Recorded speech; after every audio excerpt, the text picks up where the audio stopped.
Monday, obviously, is at noon, not at 2. Catalog description, these little blurbs they put in the catalog don't mean a whole lot, but let's go through it anyway. The course introduces the ways that hardware represents both data and executable code. Topics include binary data representation, assembly and machine language representations of executable code, memory hierarchies, process memory organization, and program linking. So whatever all that is, we'll learn.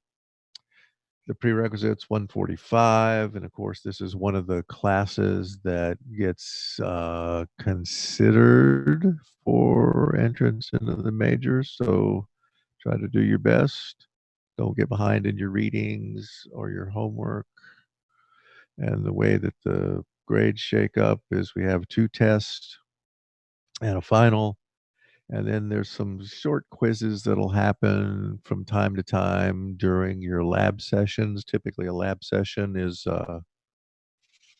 learning some skill like how to use the GDB debugger or whatnot. But sometimes there'll be a little, maybe 15 to 30-minute short quiz that you'll do on Canvas in some of those labs as well. And a couple of the labs, there's a product that you have to turn in at the end of the lab for, something that you constructed during the lab that'll get graded. So that's that little 10%. Depending on how many of those we have, we may redistribute some of those points out somewhere else. Homework sets, you'll have a homework due every Friday at 5:30 p.m. And so that will be every week except this first week. Okay.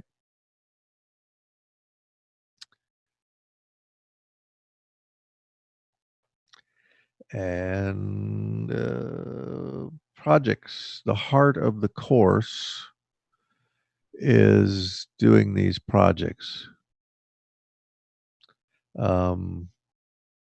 There'll be 3. I doubt we'll have the 4th one there. But really, the projects are designed so that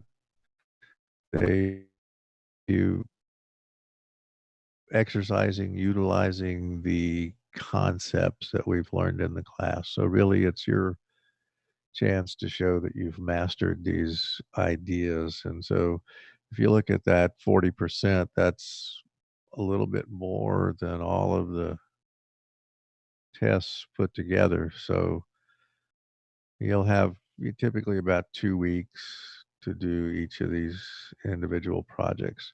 And these are the ones that we'll be using Schofield for. We'll be running your code that you come up with or whatever over on Schofield. All right, exam dates, the first exam's probably around the 1st of May. We'll see how that works out as we progress through the course. That's just a rough guess. And then what we'll do for these 2 exams is we'll just come up with a time that's mutually agreeable to everyone when we can block out a 2-hour chunk of time, even if we have to do it in the evening or whatever, and just all do it online at the same time. So,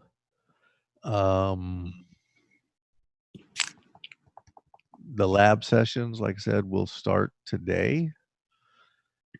And the TA is available to get to your TA for your lab. You just go to the Zoom links, and like for the Monday lab sessions, this is really jittery when you share this screen. You just come down here and click on this, and there's a link in there, and your TA will be available during the lab. To get to the actual text for the lab itself, you go to the week that the lab happens in, and then go here, and you'll see all the materials for doing that lab will be provided there. So you'll have a window open reading the PDF or reading through this stuff or whatever, and then you'll have a terminal window open where you're logged into one of the Linux pool machines, and you'll be trying out the commands you're learning about while you're reading this. So be typing them into a live terminal session on the uh, lab machine computers while you're reading through it, working through the lab. Any questions about that? Raise your hand if you have any questions. Hopefully, you all have seen the little raise your hand thing you can use. Okay, so let's get on with the rest of this stuff. The text is a good text. It's the third edition of the Bryant and O'Halloran book. The programming languages we use, this is not a course in C programming. It's not a course in assembly language programming, but you kind of learn a good deal about both of those just sort of as a side effect of the way that we do the class. The lab facilities, obviously, will be using the login remotely to the Linux machines and then go just from there. Teaching assistant, there are going to be mentor hours this term, believe it or not. And when I get the final info to send you on how they've got that set up, they're going to be available during certain hours to contact them. So kudos to them for doing that, keeping that tradition going. And my office hours, Monday, Wednesday, Thursday, Friday, um, 2 to 3 every day except Wednesday is 1 to 2. And you just go to the links up here for the office hours, and you can get to a Zoom session where I'll be available to you for those office hours. Okay, course outcomes, all this good rot we have to write in there for the accreditation stuff. So any questions about the stuff in the syllabus? Okay, good. Let's get into the first introductory lecture then, which is here.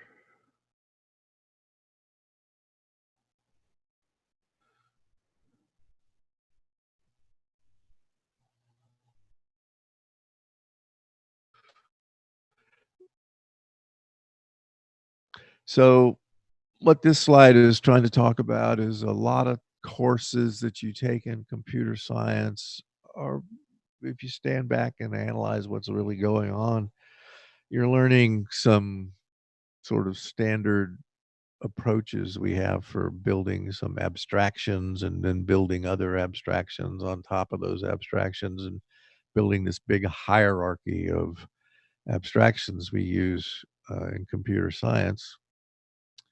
And that's great because that's, one of the main tools we use to approach this stuff.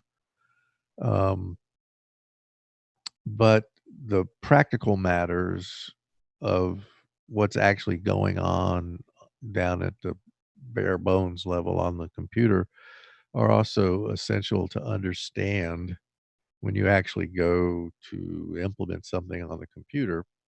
And so the example would be if you took a course in analysis of algorithms, they would teach you this stuff about big O notation, the order of complexity of algorithms. And they'd say, oh, we'll analyze this algorithm, and this bubble sort algorithm has order n squared complexity, and this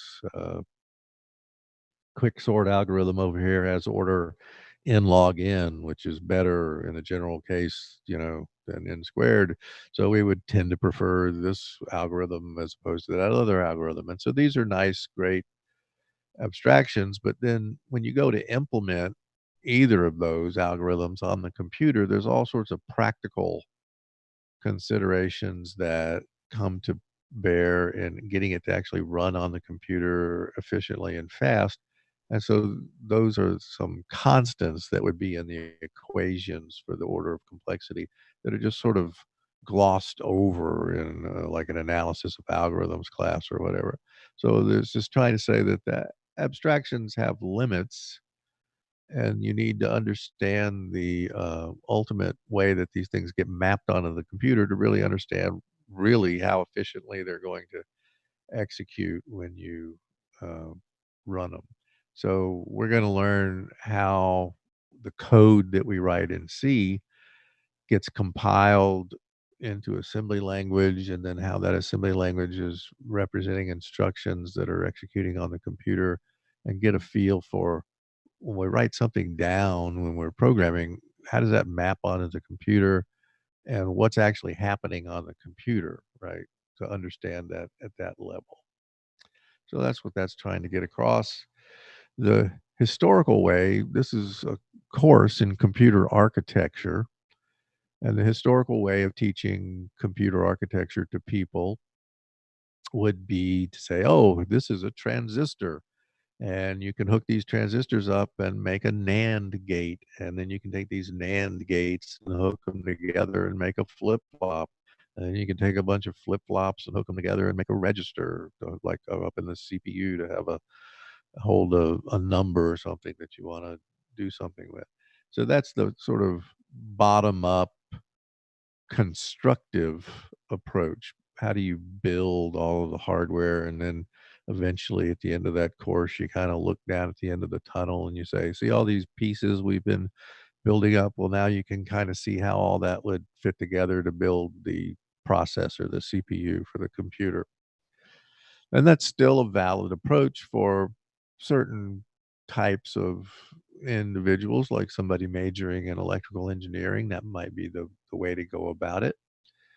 But for computer science, we've come to feel that that's really not the way to approach computer architecture, and that we should approach it from a programmer's sort of perspective. And so the Bryant and O'Halloran book sort of pioneered this concept of that programmer's view of computer architecture, and it's now used at 200-300 universities use this particular book. If you were taking this class at UW, they use the exact same book, go through the exact same material with you.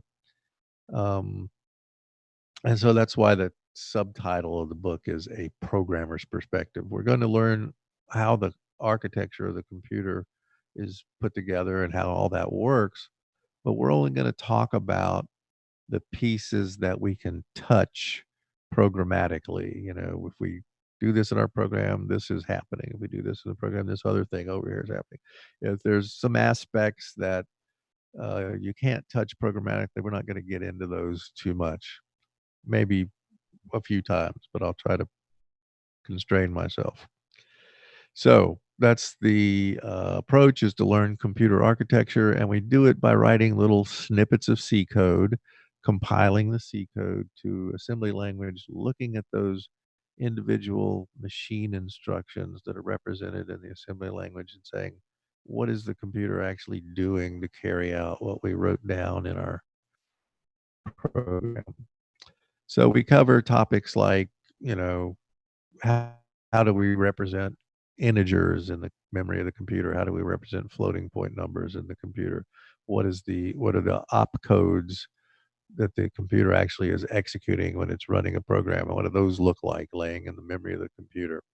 So all those kind of things. And we talk about the memory hierarchy that exists on the computer. There's a big hierarchy of pieces in the architecture of the computer, with caches, basically, that are caching up things in this hierarchy of components in the memory. And we'll go through all that, how that works and why we have it there.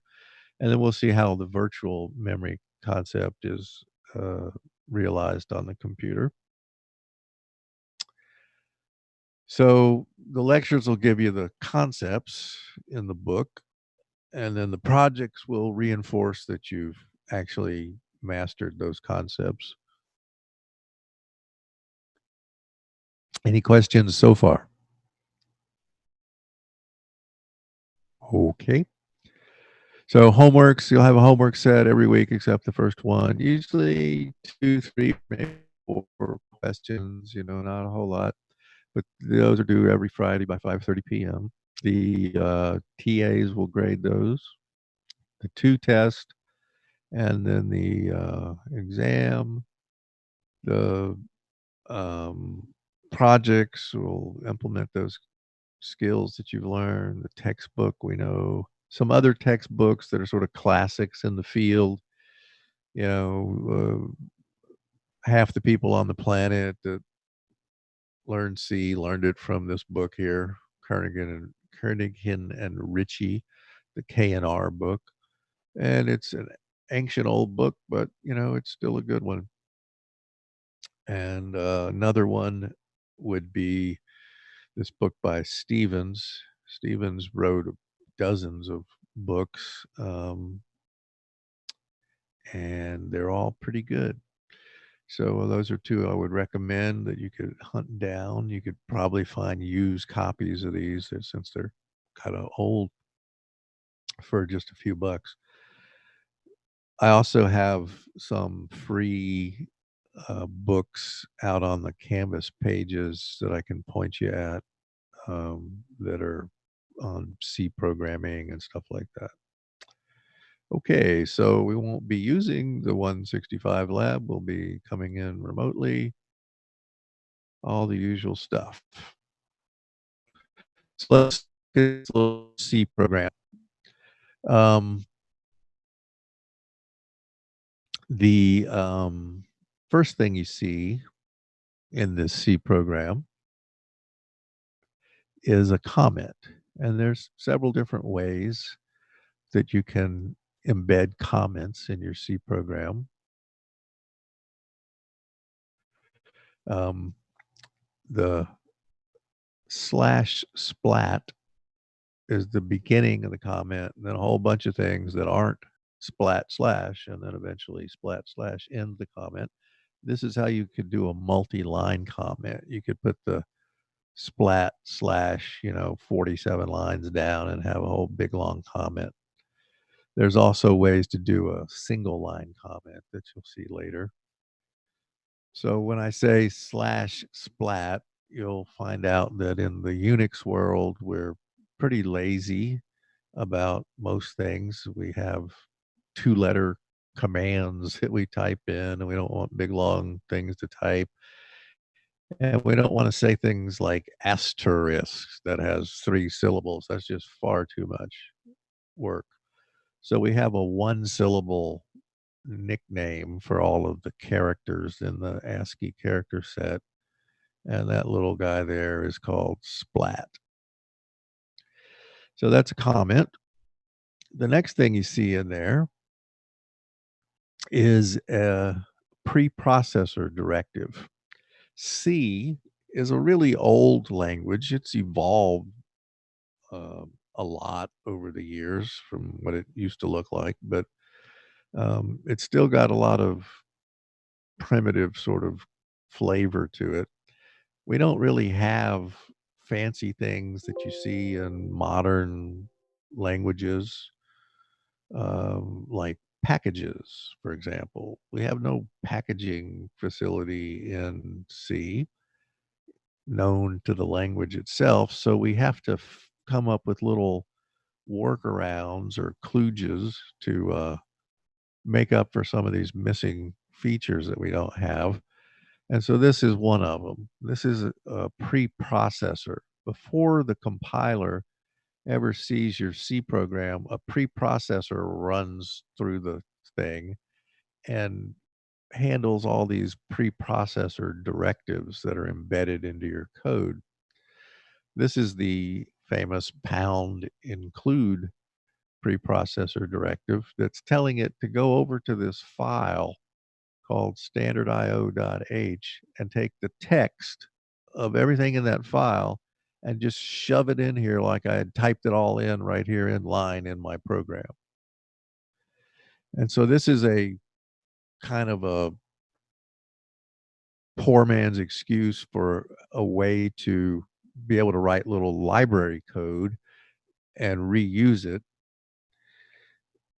by having these header files. That's what the .h is. Usually, not always, but most always, associated with this header file will be another file called standardio.c, and that will get compiled to actually have the executable object stuff that implements what is described in the header file. So what you see in header files is definitions of constants and types and the specifications for what a function looks like, not the implementation of it. That's over in the .c file.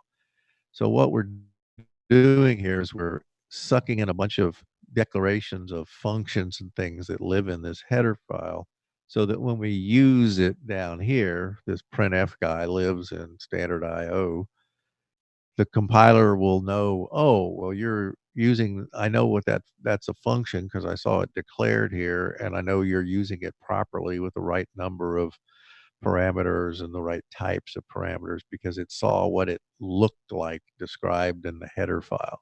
So this is just a real poor excuse for not having packages in the language. It's handled by sucking in the text of the header file with all the declarations of what the functions look like that I'm going to use out of that library code.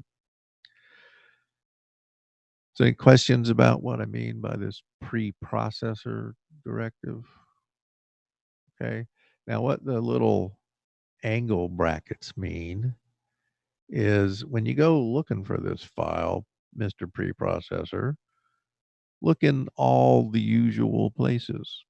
When you install things into the system and you build the compiler and all that, you set up the libraries.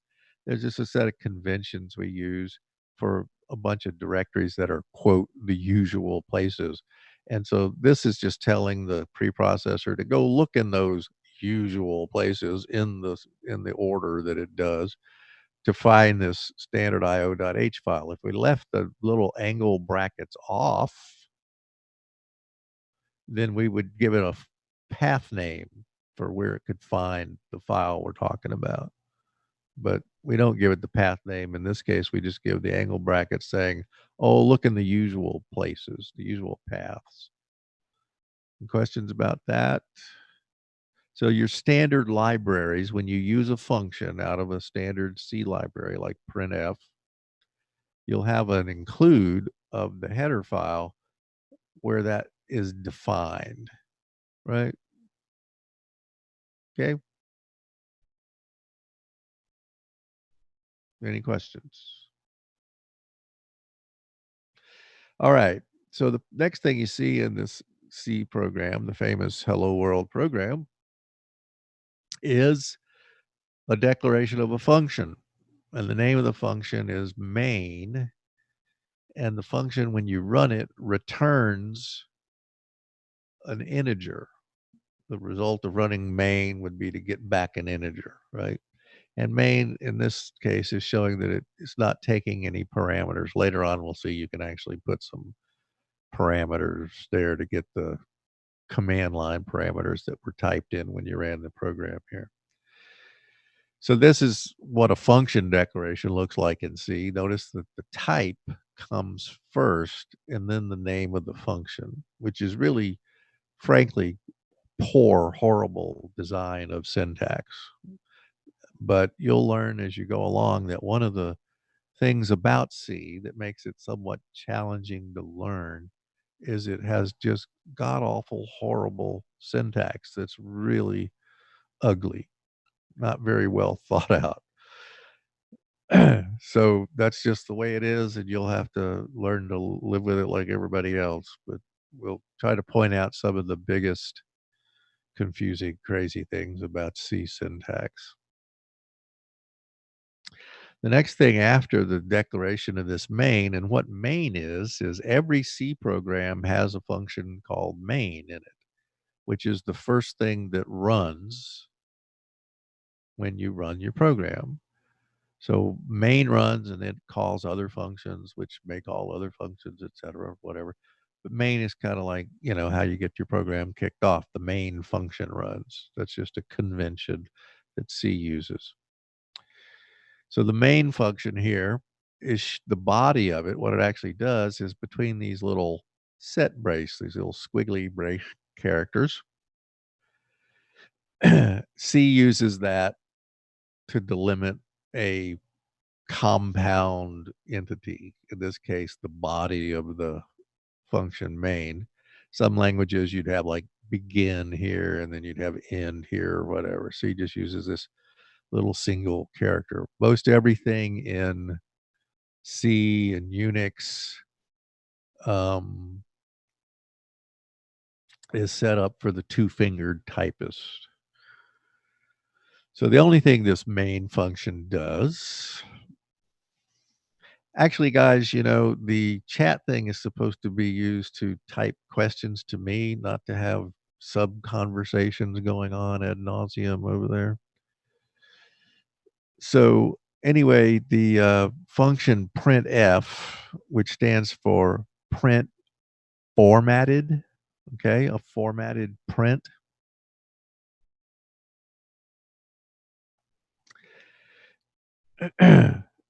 And you'll learn that printf is kind of a Swiss Army knife that we have in C that has like 8 bazillion different options and things you can do with it. But all it's doing in this hello world program is printing out this string that's inside these quotes. Now, in reality, if you type this in a text editor, you're not going to see a left leaning quote and a right leaning quote. That's just a side effect of the font that's being used for this slide. It's the same character, it's just a double quote character. So you put something inside double quotes, and that's a string in C. We're saying print out this string. Well, hello world looks good, but then we get to this magic incantation here, /n, which represents the new line character. The new line character doesn't have a printable glyph like the letter H has that glyph that represents it, that picture, right? P looks like that. There is nothing you can put that is a picture for a new line character. So you have to have some way of writing down. We would want one of those characters that is not a printable thing. And so the convention in C is you put a backslash and then a letter, and N stands for new line. If you put a backslash T, that would be the tab character, etc. Right? All these characters that don't have printable glyphs have a little incantation to represent them. So this is, could you really knock it off with the discussion about pointers? That's really not helping anybody. So the printf is printing out hello world and then printing a new line character um, on the screen. And that's the whole thing, the famous hello world program.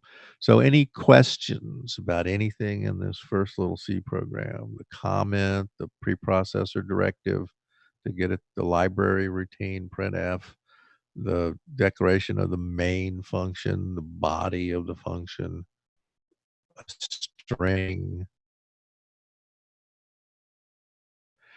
Why does main return an int?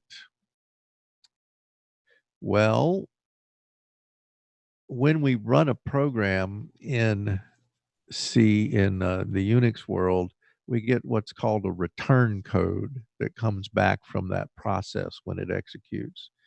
And so think of writing a shell script where we want to run something and see if it executed properly or not. So that integer is the way we're passing back the return code that comes from that process when we executed it, right? Okay. So the return out of main, somebody's asking about return. Normally, to end a function, you'd say return and then you'd hand it what you wanted to return. But in the case of the main, we don't need that. It sometimes you'll see in the main they'll put exit, and then they'll hand it that integer that they're handing back from exit, but you don't really put return in your main function like you do in the other functions. Okay. Shell scripting is a little bit deep subject to get into right now. Um, it could be something as simple as a one line command that you didn't want to have to type over and over and over again. Um, so these are some little scripts, these little .sh files or whatever. Um, and so if the command in Unix to type out the contents of a file is cat, stands for catenate. So the contents of that freenet mount freenet file is this one command. And I don't want to have to type that big long bunch of junk in over and over and over again. So I just create a thing called mount freenet, and then I can just type the name of this file and run that command. But I could have 400 commands in there. And so that's what we call a script, a shell script. Um, and the shell language that the shell understands is a full-blown programming language. It has if statements, while loops, and all this kind of stuff. So you can write a shell script, a program to do. That's what we mean by a shell script, right?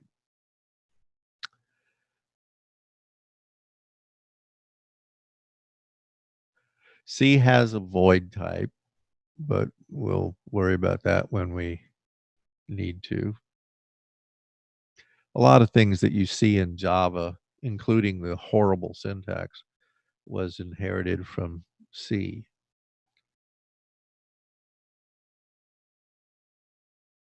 Okay, so if we had a hello.c file, you have to realize that those characters for the program are just little 8-bit binary codes in the ASCII code chart.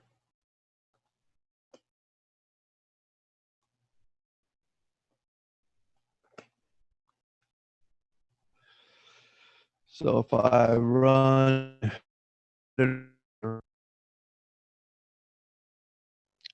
and I want to create a program, a file called hello.c,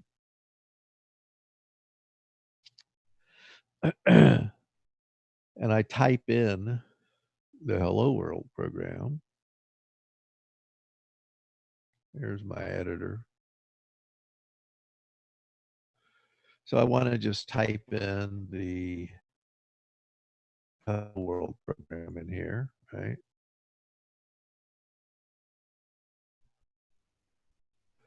So we put our comment.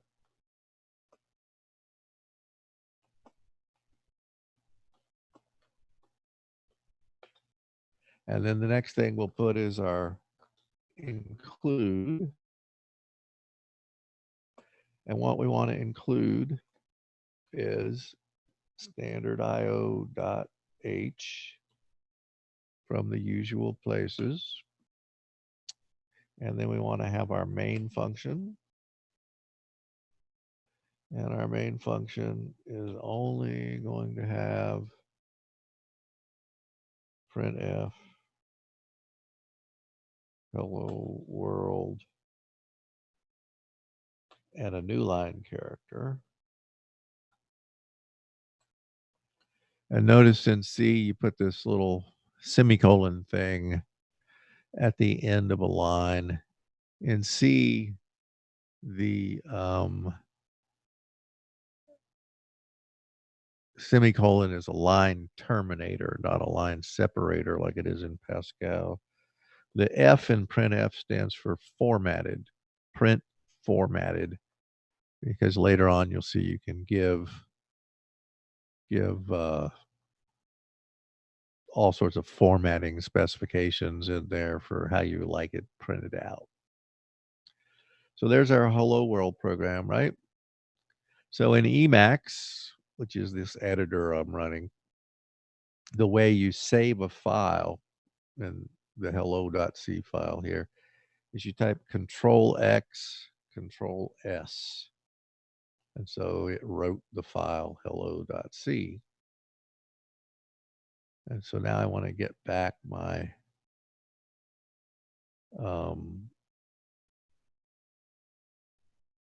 shell, and notice that when I ran the Emacs thing, it ran Emacs, and Emacs is running, and when Emacs terminates, then I'll get my shell prompt back, right? So if I go over to Emacs and I terminate Emacs, which is the command Control X, Control C, notice that Emacs terminated, and now I get my shell prompt back, right? If I didn't, when I ran Emacs, didn't want to have it hang up and wait for Emacs to finish, I wanted to do some other stuff in the shell, I could put this little ampersand at the end of the command, and that says run the Emacs program, but run it in the background and give me my shell prompt back so I can do other things. And so now you see here's Emacs running, right? But I've still got my shell prompt. That's what the little ampersand did for me.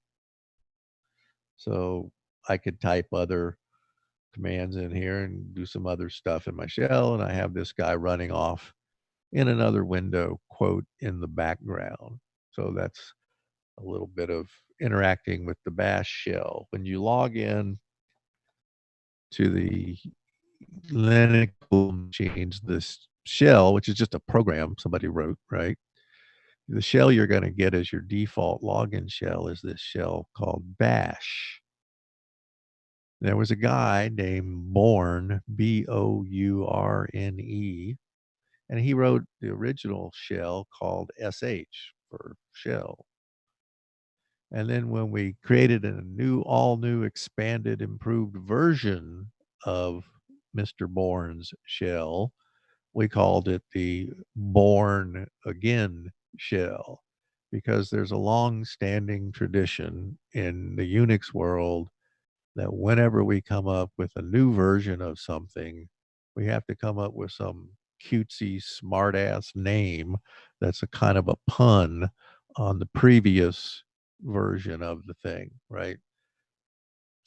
So there's a program called More, and the improved version of More, of course, is named Less. So you'll see this theme going on in Unix on and on. Sometimes you go, well, why are they calling it this? You know, it's a play on the previous one. It's just a attempt at some little bit of humor to lighten our load, because computing is ultimately a very tedious endeavor. So what if we want to, so since I saved that, if I do ls, which is how you list out the files in the current directory, you'll see that I've got this hello.c file sitting there that I created with Emacs and saved that junk into it. And now we want to compile the Hello World program.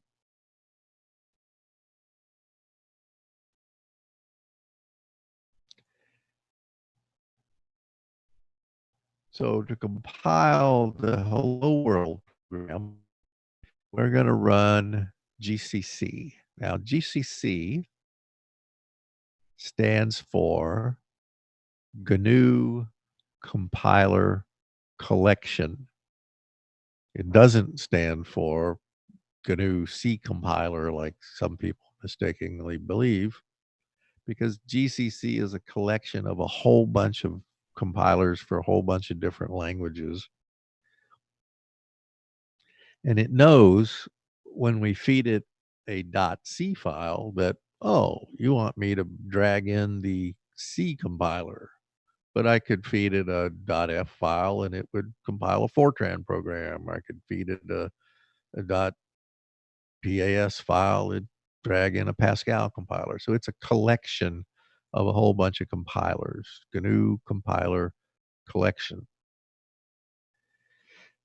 The command that we're giving here says, I want to compile this program, and the result of the compilation, the executable code, I want you to put the output, the executable code, in a file named hello.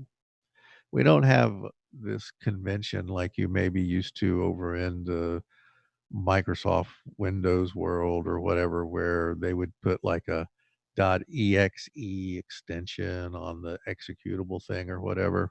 In Unix, we don't use a specific extension to mean that something is executable.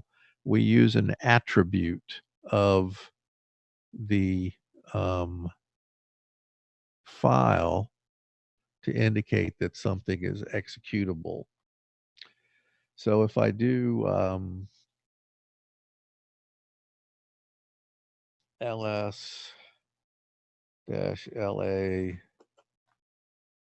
of my bin directory where I had all those shell scripts, you'll notice that it's got this X flipped on. These are the permissions associated with the file. R stands for read, W stands for write, X stands for executable, right? That's how we know in Unix whether something contains an executable or not. In this case, it's a shell script, but it could be a binary executable. And we don't use a .exe or whatever. We have this bit in the attributes associated with the permissions on the file that lets you know that, oh, it's an executable program. So that's why we're just saying, put it in a file called hello, right? Questions about that? Okay. So what this is showing you is the sequence of things that happens when you compile this thing.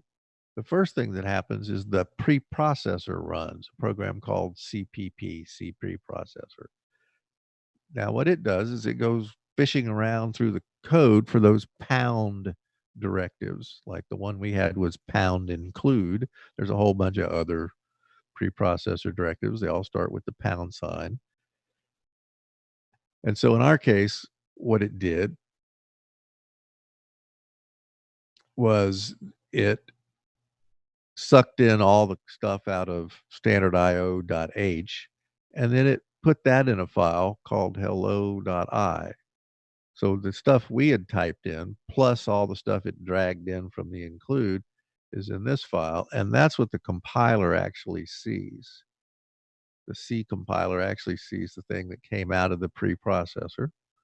It compiles that and produces an assembly language file, .s, and then the assembler takes the assembly language file and creates an object file that actually has opcodes, the operation codes, little binary codes that the CPU knows how to execute. And then the linker had to take that and drag the executable code for that printf function and link it to our code that came out of the one that we wrote to get the complete executable code, because when we call printf, we have to have the code to run, right? So it linked it together. That's what the LD did.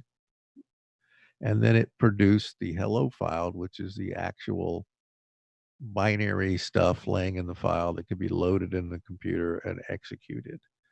So any questions about this sequence of events that happens when we invoke the GNU compiler collection to compile up our C program? Preprocessor, compiler, assembler, and we don't have to write all these individual steps out in a script It just does them all for us in that sequence. Okay. Does that make sense? What do you mean by file type? Um, if you mean by type, you would mean in a like a Microsoft Windows sort of context where you would be, looking at the extension on the file and that's the type of the file. Like if I came up here and said, show me the type of the file, and it'd say, oh, this is a text document, and this is a whatever. Microsoft has that convention of the little three-letter extension that came from the DOS world. It just kept getting used or whatever. That's the what Microsoft's concept of a file type is. In Unix, we do and we don't use that sort of concept. You see it being used here for .c means that's got a C program in it, and .s means that's assembly language, and .o means it's an object file. But when you get to the executable, we typically just don't have, .exe. You could name the file hello.exe. It wouldn't care. It doesn't have any significance to the operating system, in other words, to do that. And the way it knows that things are executable is by that X bit that gets flipped on in the permissions associated with the file. So let's go ahead and compile this sucker up that we created. We've got our hello.c program there. So let's just compile it. GCC, make me a hello executable out of hello.c. And it did all those steps and created the hello the hello executable file. And so if I do lsla, you'll see that the hello file has that X bit flipped on, saying that it's a executable file. So now if I run hello, I can type this to run it and it does its thing, right? So why did I type ./hello? The more than one permissions is they're in groups. There are groups of 3 groups: user, group, and other. So the user is the owner of the file. Those are the permissions for the owner. The next 3 are the permissions for the group that's associated with the file, which is the group in this case is it's got the same name as the user ID. And this is other, which means everybody on the computer, everybody else other than the user and the group, right? These are sets of permissions. So I'm saying everybody on the computer that has an account on the computer can read this file's contents. It can execute it or whatever. All right. So the // thing, what the heck is that all about? Well, when you type in a command to the shell, there are 2 types of commands. There's the ones that it knows intrinsically and just has code in that shell program that it implements itself. And then there's just names of executable files that says, go find this executable file and load it in the computer and run it for me. And so when I type hello, it's not an internal command, it's the name of a file I want to have him find and run. The question is, where is he going to find it? Well, there's a environment variable called path. And in the bash shell, the path is a sequence of directories that he's supposed to go look in, trying to find the name of the file that I gave him to run. I could put the current directory on the path, and then I wouldn't have to say current directory. But what the dot slash is saying is look in the current directory. Dot means the current directory for a file named hello that is executable, and then run it. Okay, does that make sense? So we've now come to the end of the first introductory lecture. And do we have any questions about what we covered? Our first little C program, how to compile it,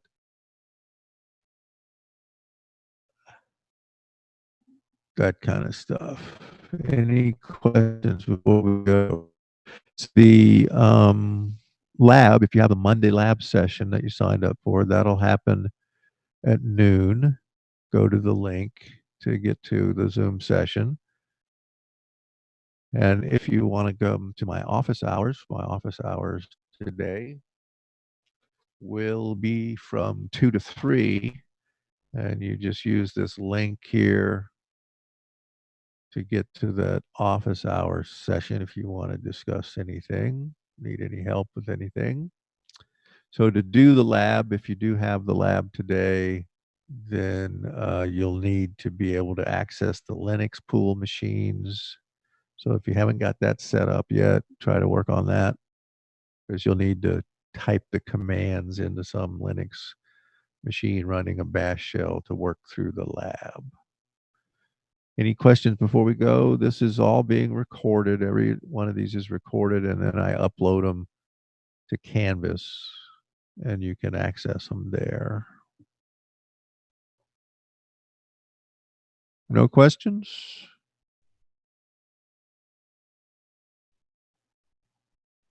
Okay, well, then I will either see you at office hours this afternoon or I'll see you Wednesday. If you have a lab today, good luck with your lab. See you later, guys.